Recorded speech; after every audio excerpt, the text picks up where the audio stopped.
Peace, peace, positive rising, and welcome to What You Growin.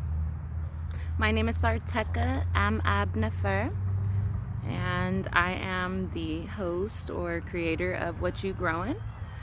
This is an introduction video. I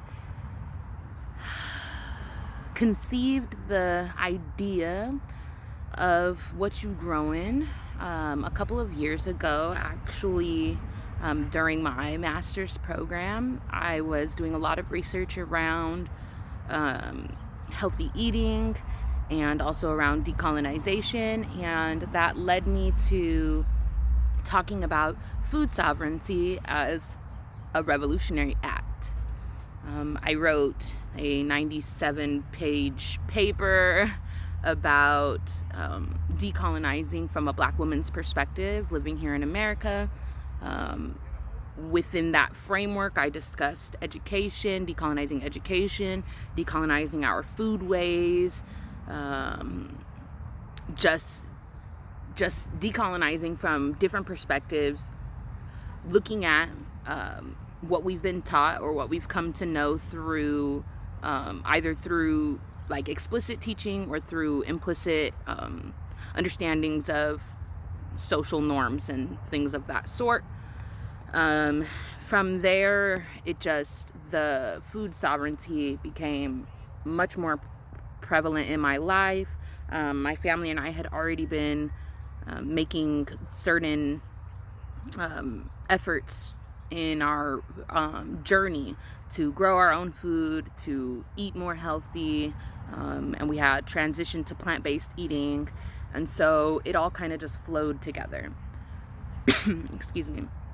So more and more I would come into my community garden or at my house, and I would pull up live videos talking to people about the things that I'm growing, and I realized that a lot of folks my age, but also older folks and younger folks, and specifically Black and brown folks, indigenous peoples, Africans from the continent, and diasporic Africans and African Americans who have lost traditions through slavery and movement, and just that lack of generational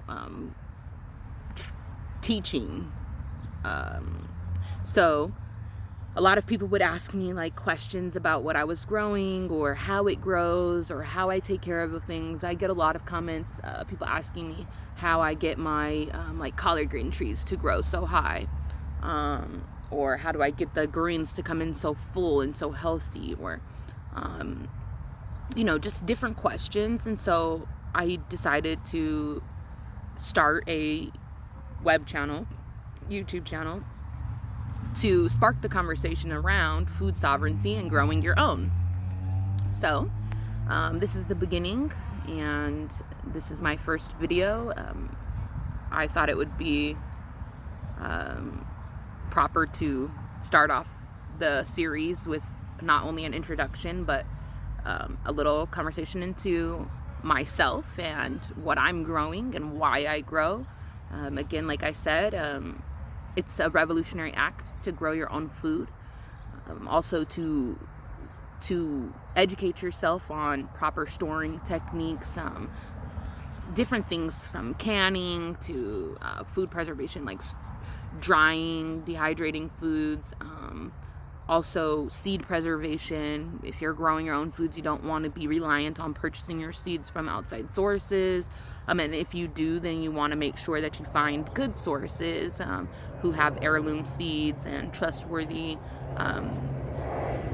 sellers. Also, if you're looking for like medicinal herbs, you want to make sure you're getting the actual medicinal herbs or the seeds for those, rather than just going in like, I think in the beginning of my journey, and I was looking into things and I was like, ooh, cayenne, or hey, this basil, and I was like, oh, I could just go and purchase it from the store. Well, yes and no. Culinary herbs, they sometimes are different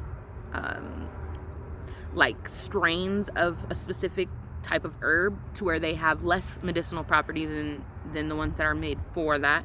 And sometimes also they've been cooked or prepared in a way that it doesn't store in all of the nutrients and medicinal properties that that herb contains. So you do need to just be aware of those things, so that you're not getting like culinary herbs when you're looking for the medicinal herbs, especially like with cayenne. Additionally, if you save your seeds, or if you store seeds, which was probably one of the first things that I was doing, I started off doing, was hoarding seeds. I was getting seed vaults and storing them, and like, if a zombie apocalypse happens, that was my thing. I was like, if a zombie apocalypse happens, I'll be able to regrow whatever food we need. And so those things were very important to me. Although zombie apocalypse is far-fetched, that's always my go-to. I like to say zombie apocalypse, but the reason I say that is because it's so far-fetched and it's so extreme that there are other things that could happen, other disasters and other emergency situations that could happen that they are extreme as well, but they aren't like next level movie extreme like zombie apocalypse. So if you prepare for the worst, then you'll be prepared for most other situations. So yeah, welcome to What You Growin. The purpose of this is just to highlight everyday amazing people who are growing their own. And so I'll take you on a quick tour around. I'm here at Mount Hope Community Garden, where I started my first community garden plot. Before then, I had been only growing like on a small scale in containers, on whatever small apartment porch patio I had. I remember when I lived in Colorado for 2 years, I was still growing, but we were growing inside, and my kitchen table was like covered with plants, and the kids were all like, we can't eat, we can't sit down and have dinner because you got plants everywhere. And so I had to figure out ways to move them around, but that was the only window that got light in, so that's what I had to do.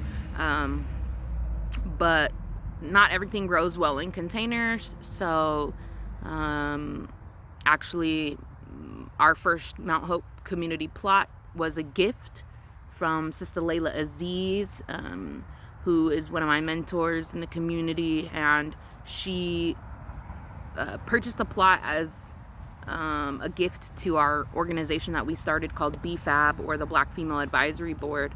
And after a while, it became evident that the food growing, at least, was more my thing than the rest of the org. So we transitioned the plot from a BFAB plot into my plot.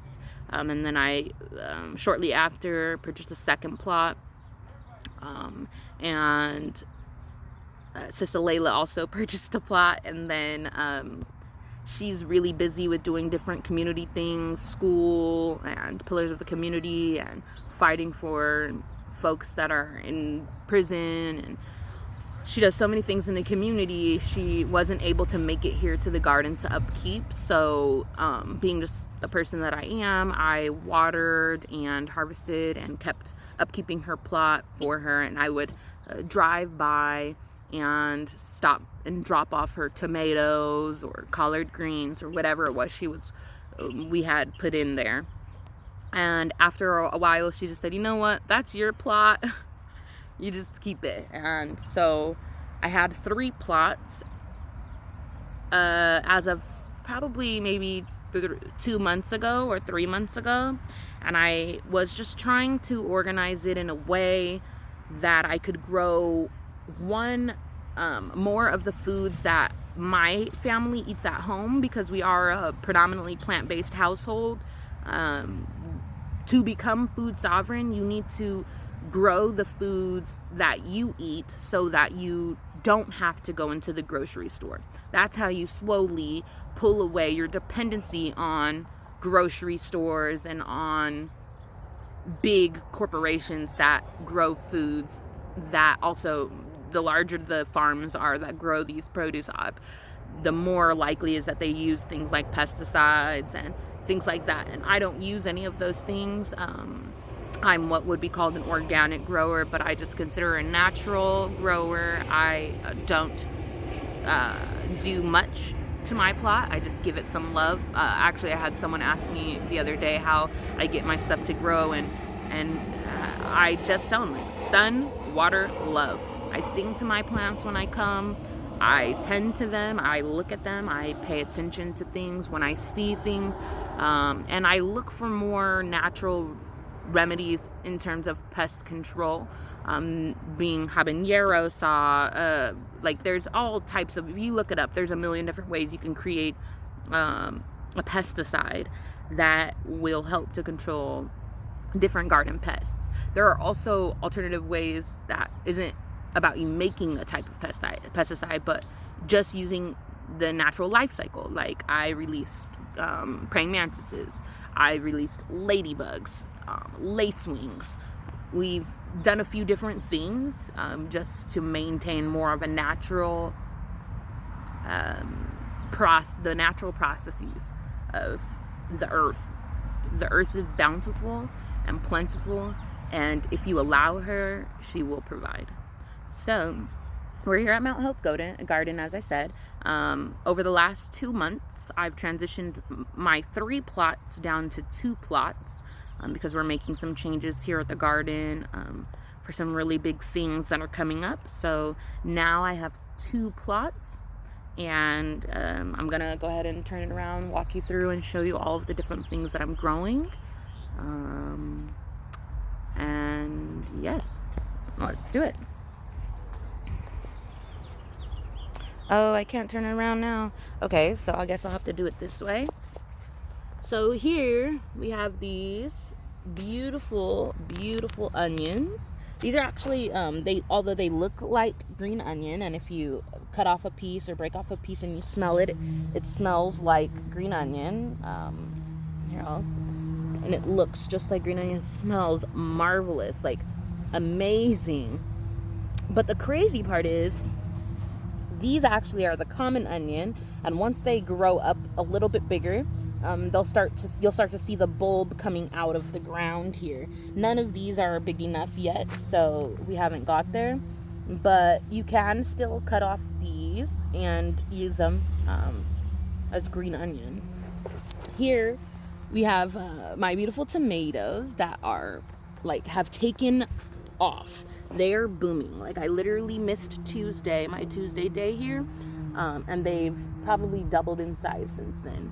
These tomatoes are actually black heirloom tomatoes, so I'm very, very excited to see when they start to come in. We've got the little flowers here that are already starting to do their thing, so fairly soon we should have some beauties coming in here. There are tons of flowers, as you can see, so it will take off. Now the best thing, if you want to get deep inside here and see, look at all of these different spots where they're coming from, the roots, right? This is what I mean by it's taken off. This started as 2 very small starter plants. They come inside of like a 6-pack, and so they're really, really small, about this big, and I popped them in there, gave them some love, and they are just doing miraculously. Behind it, you'll see I have a little mandarin tree. This guy's not been doing the best in terms of fruiting, but I'm gonna give it some more time to possibly do its thing. But that smells so good. Ooh, yeah, it's really yummy. Actually, this is a lot of juice coming out of this one mandarin. Yeah, that's really, really good. When I was harvesting them earlier, a couple months ago, they were really sour. But we'll toss that bad boy back in there. Okay, so on to the next thing. We have these garden bags here. So in here, you can see these right here are sweet potatoes. If I dig down just a little bit further, I can actually pull them out. And you can see these beauties. And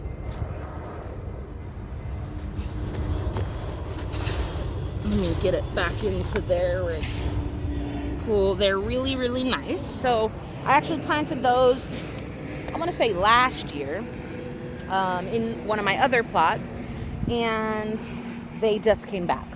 So I was really excited. That was a great thing for me when I came in one day and I happened to be doing some work around the garden. I walked over that way by my old plot and I go, there's some stuff growing in here. Let me check it out. So I started digging around and I'm like, hey, these look like sweet potatoes. Dug deep into the ground and sure enough, I found 5 different seed buds or potato buds that I was able to replant. So I just moved them to the new plot, put them in one of these bags here and replanted them. These here we have are tomatoes. As you can see, the leaves aren't looking very happy. They are pretty sad. But because the water, it was being watered far too much. But as you can see, there's still some purple tomatoes coming in. So I'm gonna give it some time to do its thing. And just let it work itself out, basically. I minimized the watering. That's likely, with the heat that's been going on, that's likely why the leaves look this way right now. They're not very happy, but I recently had to pull the bags completely out, pour it out, with the help of a community member, also who gardens here at Mount Hope. Because it was so much moisture trapped inside this bag that I was getting potato rot. And so the potatoes were growing huge, really, really big, but then as you're pulling them out, like my finger would go right through it and it would be like potato oozing out. It was really gross. So I had to figure out what to do about that. But as you can see, there's more here. So these are some purple potatoes. Here, I just threw in some, there's a lot of ants over here. Oh, they're eating up this mint. I see, okay. Well, so this bag has mint. There's a green onion that got dropped in there as well, but it's not really faring too well. So, but the mint is doing what it usually does and just sprouts up everywhere. Here, dang, I should have watered this guy. Let me see, I'll have to water him because this bag here is gonna have some carrots. I have a small calendula and a rue here. They're both not happy with me because it's been days since they've been watered. But it will get better. And then here, as you can see, my greens. So if you look around, you can find photos I take a lot of photos and other videos as well of my plots as they go along. So you could see, before I moved my plot, all of the collard green trees that I had, they were 6 feet. And what I did was, so you can see now, a bunch of these are really small. Oh, here's some more onions as well. So this one is the common onion that will probably be oldest soonest, because this is one of the ones that I planted in my first round. And then after I planted these, there was a row of them. Someone came into the garden and took them, all but this one. So this one is a bit, I replanted some new ones, so all of these are a bit younger. This one is the oldest one so far. The others were already taken. Same thing with my kale. There were 6, 3 on each side. I have OCD, so I'm a little bit crazy about the way that things look. So I had 3 on each side, and someone came and uprooted 2 of the whole plants, pulled it completely out by the stem so that they could replant it somewhere else. I was sad at first, but eventually I worked it through with, my ancestors and with my understanding that really nothing that I put into the soil that grows from the earth is mine. It is the earth's, and she is providing for me, and therefore there's no reason. I mean, I give away free produce all the time, so it's not that. It's just, it was more of the principle for me. But rather than focusing on being frustrated about it, I just wanted to let it go. And hopefully that food was needed by the person who took it, and hopefully they fed their family with it. And hopefully they did the right thing by it and replanted it so that it continues to provide for them, so that they don't have to go out and steal people's produce often. Anywho, back to these collard greens. So most of these you see are really small. I had to toss out a few of the larger ones. As you can see, this one is the only 6-footer I have left. I threw out 3 others because they weren't doing very well when I transplanted them to this plot. They weren't happy. But the best thing about it is that if you want to continually reproduce from your own, you would simply, and this is what I did, I took my machete or clippers and clipped right here. Can you see my fingers? Oh, I think this might be in the way. Let's see.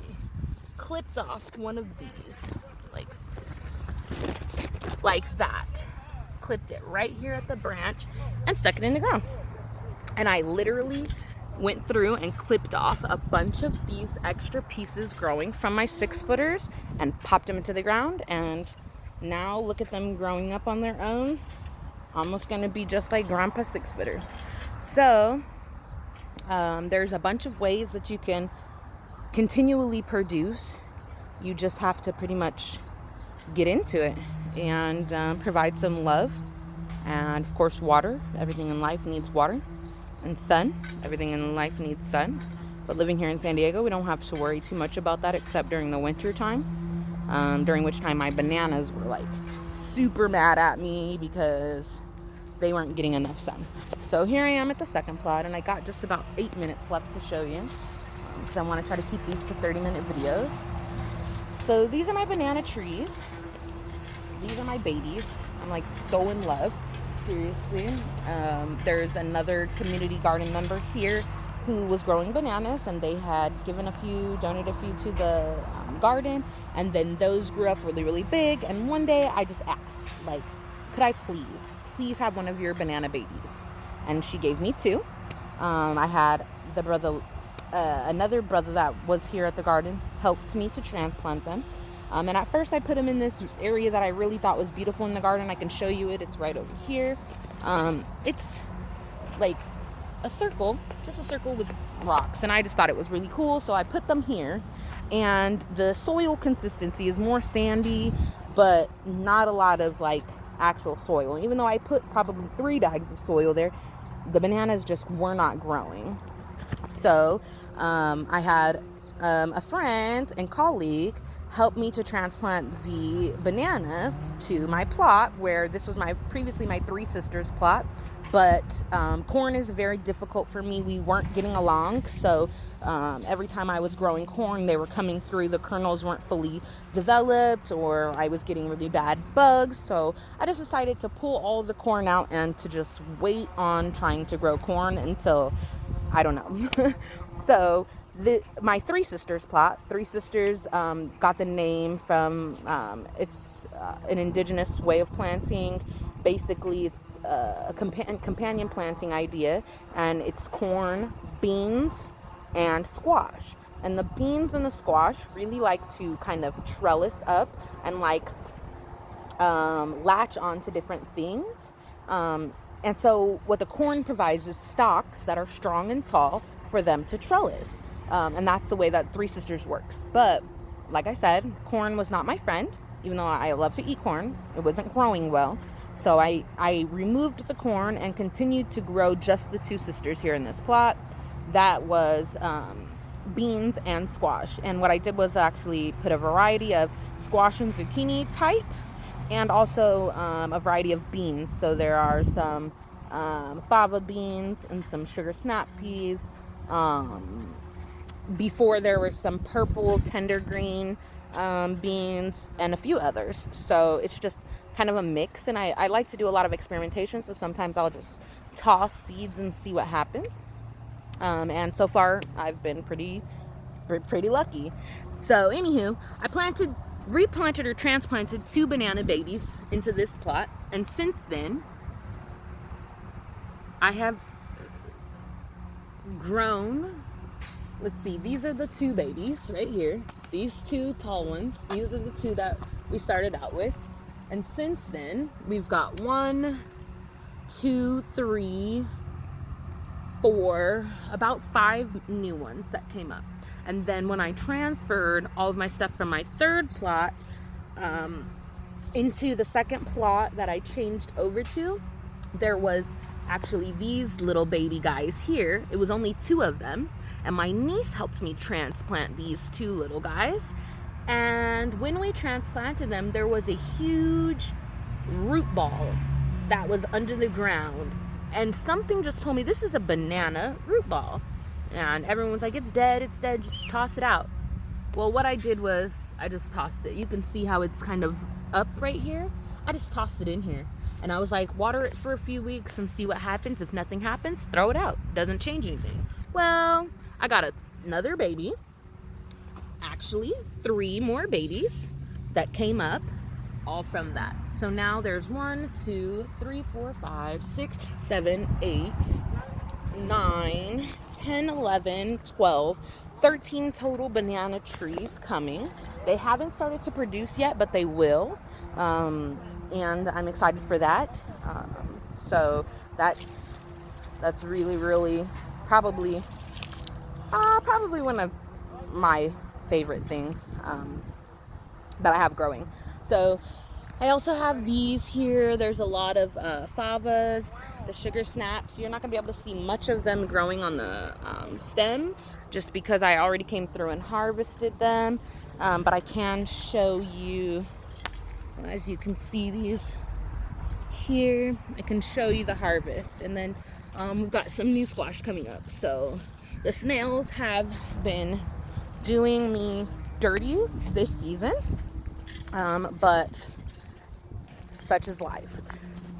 So let me take you now for this last couple of minutes and show you what I've harvested. This whole bucket full. We've got these beautiful favas. There's a few sugar snap peas down here, but not so many. And really, I like to eat those while I'm working. So, and then we have this whole bag harvested of kale. Beautiful kale that I'm gonna curly kale. Gonna go home and cook.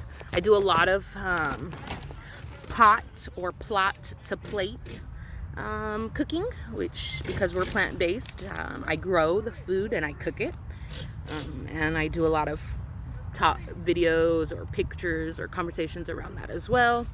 And then we have the collard greens, this whole bag. It's not really a full bag of collards, but it's not bad either. Actually, if you can see some of the other videos or photos of me, you'll see that my greens usually grow about twice this size, and I usually have probably twice the amount in harvest, but we're working back up to that since I moved everything. When you transplant things, there's things that happen like shock. The plants aren't happy about it. The environment is different, and it takes a minute for them to get acclimated to that environment so that they can then start to thrive. So I know that my greens will come back to the way that they were. I just have to give it some time. And then the last thing growing in this plot, which I didn't talk about, is this moringa tree. So I have plenty of moringa. And so that's pretty much it here at Mount Hope Garden. I will do a follow-up 2nd part video to the first introduction video, and that will show you everything I grow at my house in a very small patio. Peace. What you growing?